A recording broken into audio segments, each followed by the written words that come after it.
Hello बच्चों, आप कैसे हैं? आज क्लास 11 के लिए सब्जेक्ट इकोनॉमिक्स में हम टॉपिक लेकर के आए हैं। आपका चैप्टर है कंज्यूमर्स इक्विलिब्रियम, जैसे कि आप यहाँ देख सकते हैं। लेकिन मेरा पहला सवाल आपसे ये है कि ये कंज्यूमर्स इक्विलिब्रियम जो है, ठीक, वो कितने मार्क्स का है? क्लास 11 में आप पढ़ने जा रहे हैं। एज पर योर सिलेबस आप कंज्यूमर्स इक्विलिब्रियम और डिमांड जो है 15 मार्क्स के लिए पढ़ने जा रहे हैं। 2 चैप्टर्स का कॉम्बिनेशन है जिसको पार्ट्स में हम आपको पढ़ाएंगे। लेकिन क्या सिर्फ मार्क्स के लिए आप पढ़ रहे हैं इस चैप्टर को? तो पहले हम ये देखते हैं, जानने की कोशिश करते हैं कि आखिरकार हमको ये चैप्टर क्यों पढ़ना है, इसकी इम्पोर्टेंस क्या है। आप में से कई लोग आगे चल के बिजनेसमैन बनेंगे, कई लोग हो सकता है मार्केटिंग से रिलेटेड हो, कई लोग हो सकता है एनालिस्ट बने, कई लोग मार्केट रिसर्च से जो है अपने आप को कनेक्ट करें, या फिर कुछ और भी रीजंस हो सकते हैं। आपके लिए ये जानना बहुत ज़रूरी होगा कि किसी भी प्रोडक्ट की प्राइसिंग कितनी होनी चाहिए, कितनी यूनिट्स का प्रोडक्शन आप करो, या फिर एक मार्केट प्लेस में जब हम पैसे लेकर एज कंज्यूमर्स जाते हैं तो हम कितना स्पेंड करने को तैयार है, या किस चीज़ पर हम कितना खर्च करने को तैयार होते हैं। यानी मैं बात कर रही हूँ कंज्यूमर्स बिहेवियर की। तो इसमें पहला सवाल ये कि कंज्यूमर्स कौन होते हैं। कंज्यूमर्स और बायर्स में अंतर होता है बच्चों। बायर्स वो लोग हैं जो परचेजिंग कर रहे हैं, खरीदारी कर रहे हैं, अपने पैसे स्पेंड कर रहे हैं when they are ready to spend on the different goods and services. लेकिन consumers can be different from the buyers. जैसे आपके पापा कुछ खरीद कर लाते हैं और आप घर में उसका इस्तेमाल कर रहे हैं, तो आप कंज्यूमर्स हो गए, and your father, your parents are buyers. तो आज हम कंज्यूमर्स बिहेवियर के बारे में चर्चा करेंगे and will move on to the consumers equilibrium. तो आप समझ गए होंगे कि आपके लिए चैप्टर कितना इम्पोर्टेंट है और आगे आपको कितना काम आने वाला है। तो कंज्यूमर्स बिहेवियर समझाने के लिए मैं छोटी सी स्टोरी से शुरू करती हूँ। आप सबने बंटी और बबली का नाम तो सुना ही होगा, बहुत फेमस कैरेक्टर्स हैं। दो फ्रेंड्स थे, बंटी और बबली। बंटी और बबली जो थे, संडे था एंड उनको ऐसा लगा कि आज थोड़ा घूमना चाहिए, तो बिना पैसे के तो घूमने में भी मज़ा नहीं आता। तो वो अपने पेरेंट्स के पास गए, उन्होंने बताया कि आज वो घूमने फिरने जा रहे हैं, तो उनको कुछ पैसे चाहिए। उनके पेरेंट्स ने उनको 100 रुपीज़ पॉकेट मनी दे दी। तो अब बंटी के पास भी 100 रुपये है, बबली के पास भी 100 रुपये है। दोनों गए मार्केट, फिर सोचा ऐसी जगह जाए जहाँ पे थोड़ा कम खर्च होता है, तो वो मेघदूत गार्डन घूमने चले गए। अब वहाँ जब वो घूमने गए तो उनको बहुत सारे स्टॉल्स दिखे जहाँ पे तरह तरह के खाने पीने की चीज़ें थी। तो अब उनको लगा कि हम अपने 100 रुपये को उस पर थोड़ा खर्च करें, देखें हमारी जो पसंद की चीज़ें उनको हम खरीदें। तो आपको क्या लगता है, दोनों ने अपने 100 रुपये सेम चीज़ों पे खर्च किया होगा क्या? सोच कर देखिए, क्या आप अपने फ्रेंड्स की तरह ही सेम सामान खरीदते हैं, चाहे आप में कितनी भी सिमिलैरिटी हो? ऐसा होता है क्या? नहीं। तो दोनों के चॉइसेस, दोनों के लाइक्स यानी प्रेफरेंसेस अलग अलग हैं। जो बंटी है उसको आइसक्रीम बहुत पसंद है, तो वो गई और उसने 2 आइसक्रीम के कोन्स खरीद लिए and she enjoyed a lot. उसको बड़ा मज़ा आया खा के। लेकिन बबली जो थी उसको चॉकलेट्स बहुत पसंद है, आपको भी चॉकलेट्स बहुत पसंद होंगे। उसने चॉकलेट्स खरीदे और चॉकलेट पे खर्च किया। फ्रेंड्स हैं, बहुत सारी सिमिलैरिटीज़ हो सकती हैं, at same point of time उन्होंने खर्च किया, 100 रुपये ही खर्च कर रहे हैं, लेकिन आप देख सकते हैं कि उनके कॉम्बिनेशंस अलग अलग हैं। एक आइसक्रीम पे खर्च कर रहा है और एक चॉकलेट पे खर्च कर रहा है। इसी तरीके से आप यानी कंज्यूमर्स मार्केट में जब अपनी इनकम अलग अलग चीज़ों पर खर्च करते हैं, सो योर प्रेफरेंसेस अफेक्टेड, आपकी लाइकिंग उसको अफेक्ट करती है कि आप किन चीज़ों पे खर्च करोगे, किन पर खर्च नहीं करोगे, and that word is called as consumers behaviour. So consumer का बिहेवियर अलग अलग पॉइंट ऑफ टाइम पर मार्केट प्लेस में अलग अलग होता है। तो इन प्रेफरेंसेस और लाइकिंग्स की अगर हम बात करें तो ये प्रेफरेंसेस और लाइकिंग्स अलग अलग क्यों होती हैं लोगों की? And your answer is utility. Your answer is utility.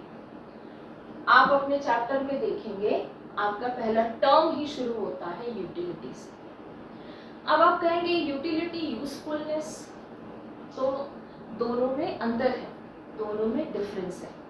तो पहले हम यूटिलिटी समझते हैं, किसी भी चीज की यूटिलिटी क्या होती है. सो अगर हम बात करें यूटिलिटी, तो आप इसको लिख सकते हैं इनहेरिटेड कैपेसिटी, इनबिल्ट कैपेसिटी और एबिलिटी. कैपेसिटी आप वर्ड्स यूज कर सकते हैं. किसकी capacity? Ability of anything, any commodity. ठीक, किस चीज की ability? To satisfy your needs and wants. यानी किसी भी सामान की, किसी भी कमोडिटी की, चाहे सर्विसेज हो, गुड्स हो, उसकी वांट सैटिस्फाइंग एबिलिटी, कैपेसिटी को यूटिलिटी कहते हैं. जैसे आपको बहुत गर्मी लग रही है तो फैन की जरूरत है.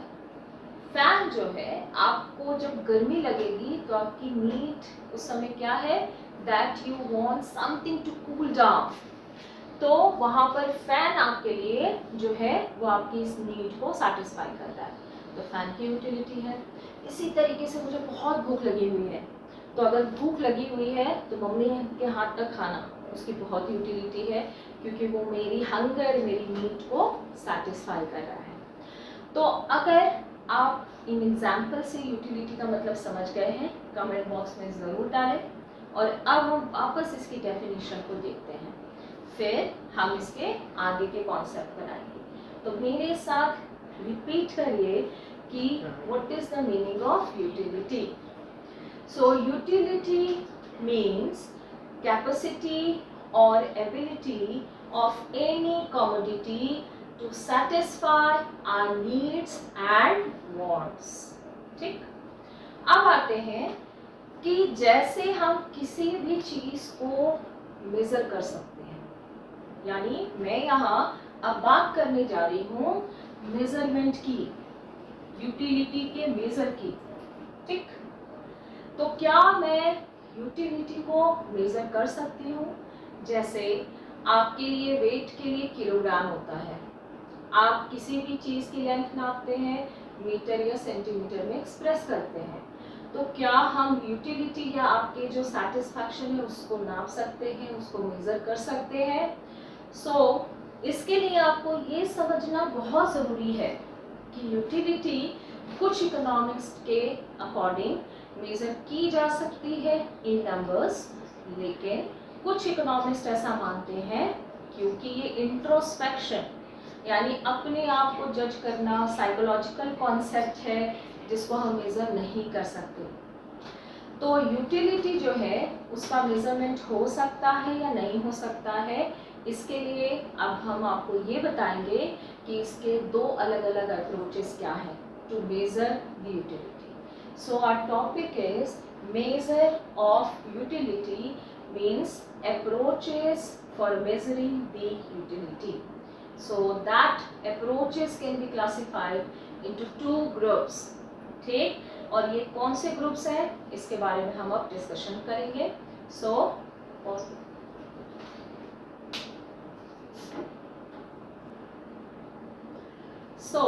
हम बात कर रहे हैं कि यूटिलिटी को मेजर कर सकते हैं कि नहीं. इसके लिए मैंने कहा कि अप्रोचेस हम पढ़ेंगे, स्टडी करेंगे, लेकिन आपके लिए कॉर्नर में मैंने क्वेश्चन कॉर्नर छोड़ा हुआ है.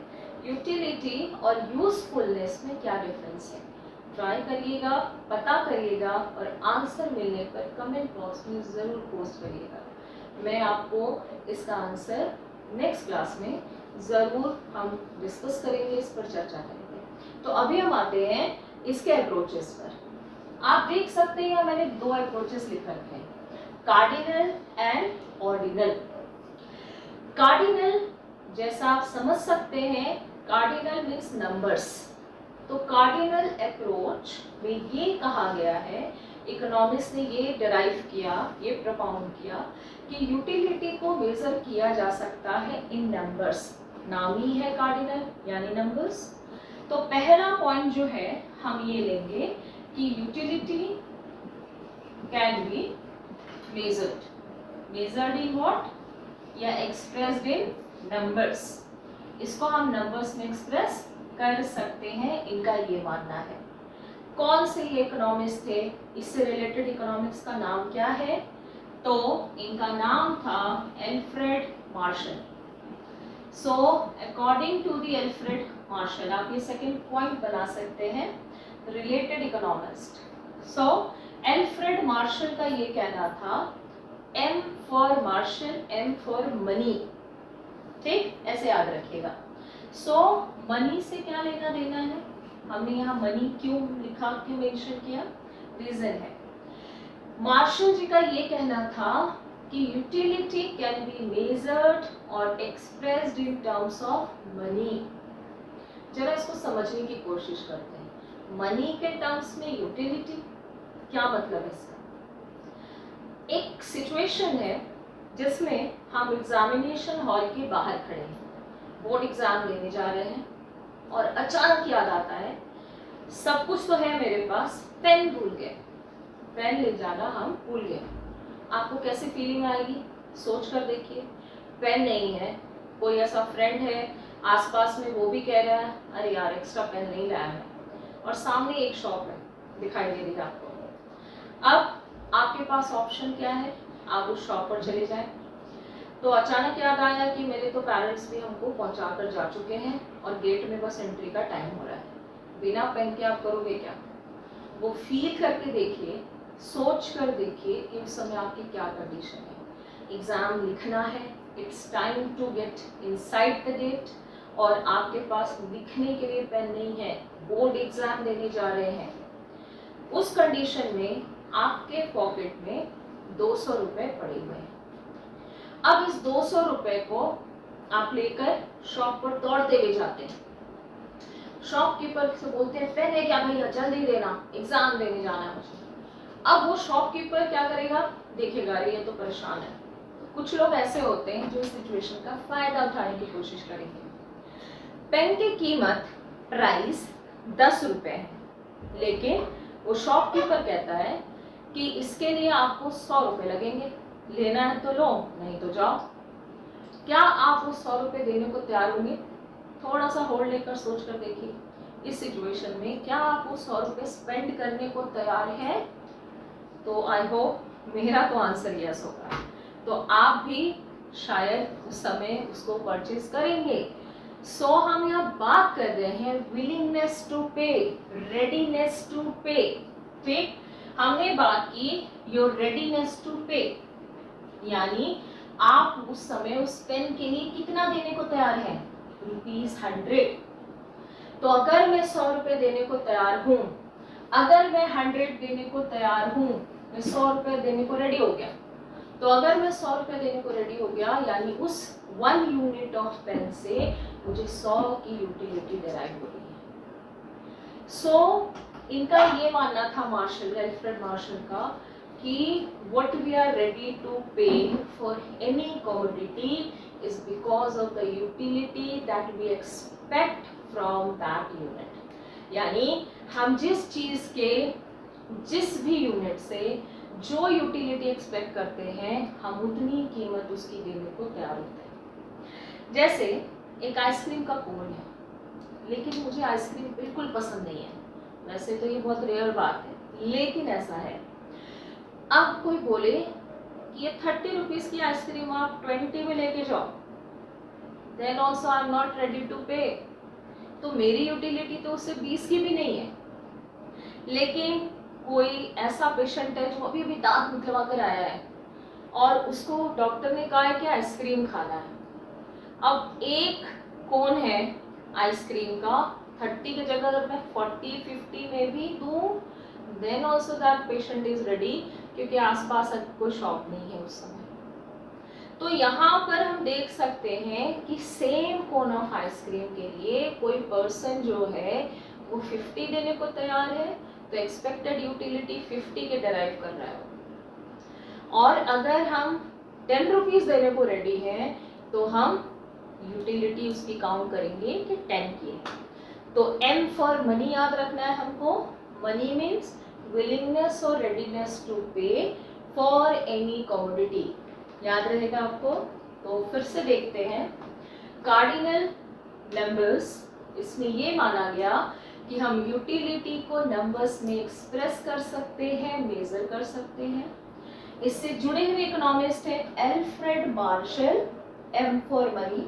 So what he said is it utility can be measured in terms of money, and money measure करने का मतलब what you are ready to pay for any commodity, that is your expected utility from that commodity.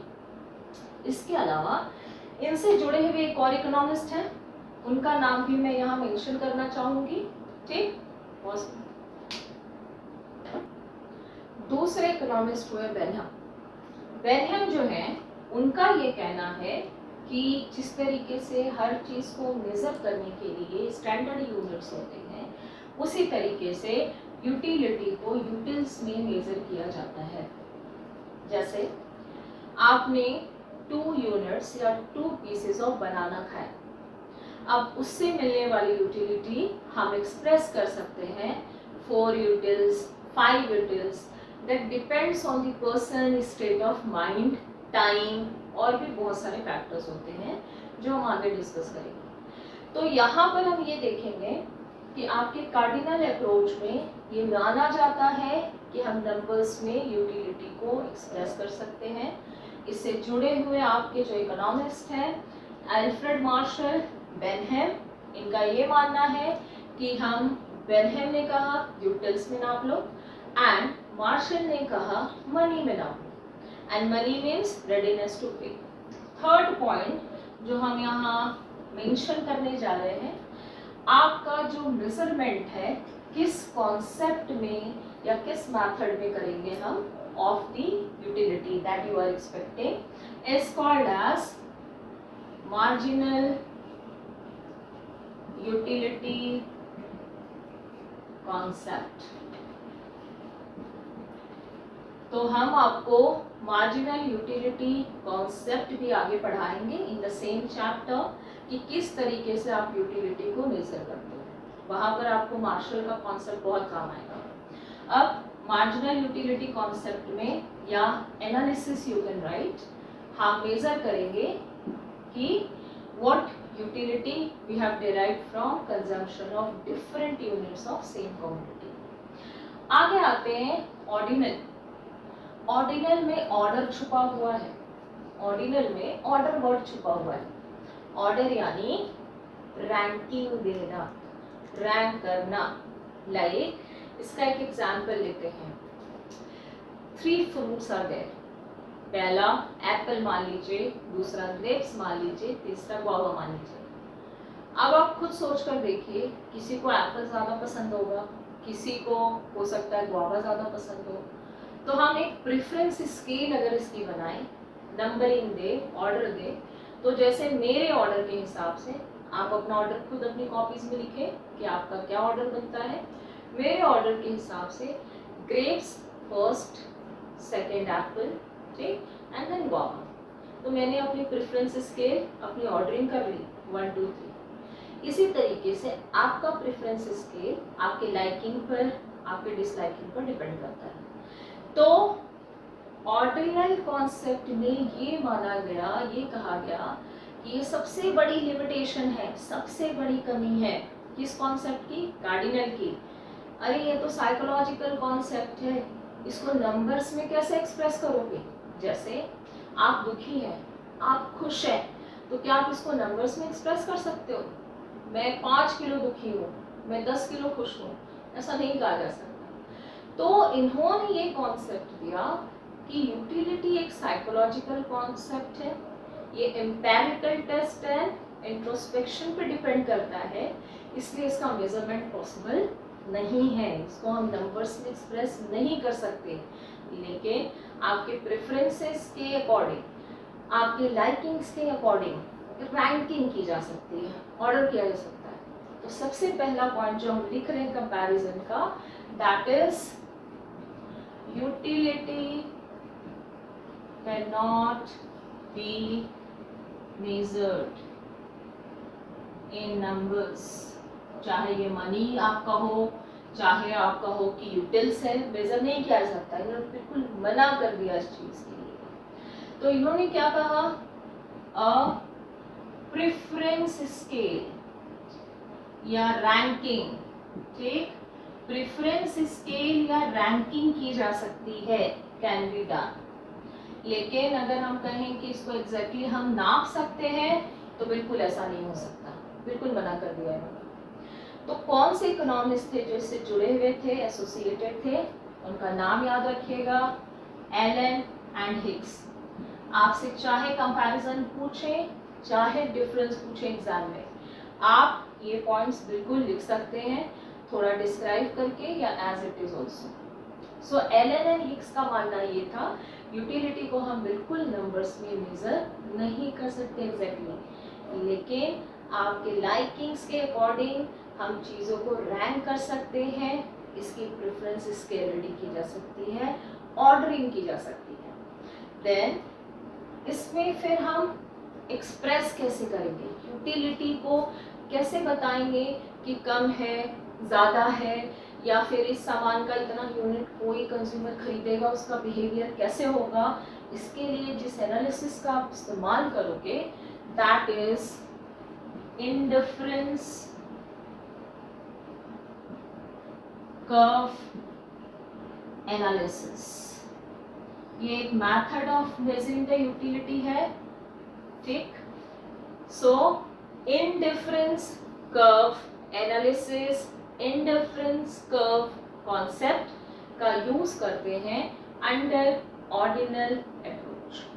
So revision एक बार देख लेते हैं वापस, between the cardinal and ordinal.